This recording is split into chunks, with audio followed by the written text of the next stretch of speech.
Let's go to Capitol Hill, and finally, a good news story for all of us to enjoy. A new bipartisan jobs bill designed to attract broad congressional support was unveiled on Capitol Hill today. Supporters say it would boost opportunities for companies to hire skilled legal immigrants, extend the tax write-off for purchases of new business equipment to 3 years, and provide a tax credit to veterans seeking to start franchises. It would do a whole lot more than that as well, if those are some of the specifics. But let's talk about it with the new plans, the new bill's sponsors, Democratic Senator Chris Coons of Delaware, Republican Senator Marco Rubio of Florida. They're actually working together to create jobs for the American people. Senator Rubio, first to you. Why can't your colleagues do what you guys are trying to do? Well, they will. We hope they're going to come on board. I mean, these ideas are borrowed from them. These are ideas that many of our colleagues have offered, both in the House and here in the Senate, and so they should get on board, and I think they will. I'm optimistic about that. Senator Coons, there's been so much bitterness, gridlock in Washington. Why all of a sudden are the two of you collaborating on this kind of legislation? Well, what first brought us together was a Delawarean, a friend to both of us, who's encouraged us since we both became senators just about a year ago to get to know each other, to begin to work together, and to exchange ideas.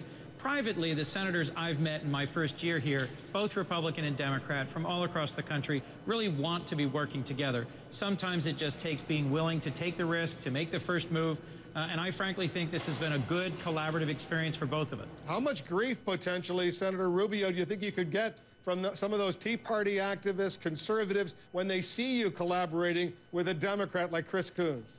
Well, first of all, I don't think that's going to be the issue or a problem. That people want to see jobs being created. They want government to do what it can. And most importantly, people of all persuasions look at us and say, at least, you know, work together on the things you agree on. And there's plenty to fight over. I mean, there's plenty of disagreement on other issues. I don't think there's any shortage of that. That's why we have elections. But these are the things that we agree on, that there's broad bipartisan support. And if we agree on them, we should pass them, because the people deserve us to be working for them.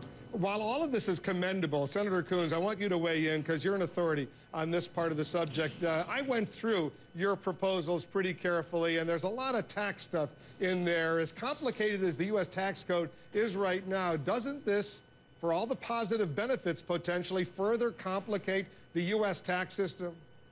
Well, we do need to make progress towards a simpler, clearer tax code that is easier to follow and easier to implement.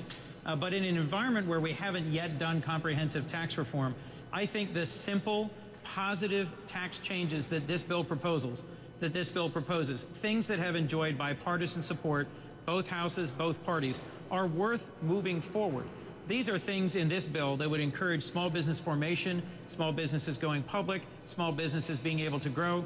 But there's also provisions of the bill that encourage American innovators to manufacture here what they invent here, that protects American intellectual property, and that encourages America's veterans to take on entrepreneurship by becoming franchise owners. It's a broad bill. It's got pieces across a whole range of different issues. But in some ways, I think the most important thing we worked on together was a common sense bill that has proposals that both parties, both houses, ought to be able to pass. Senator Rubio, your leaders, Mitch McConnell, Harry Reid, are they on board?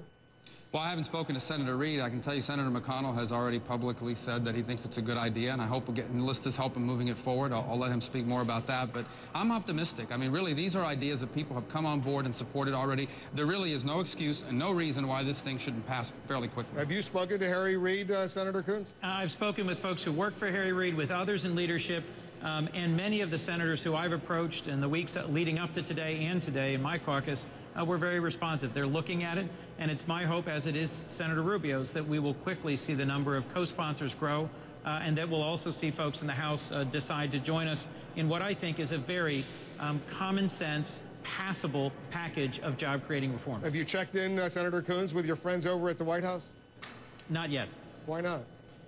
Well, in my view, this was the sort of thing that Congress needs to start.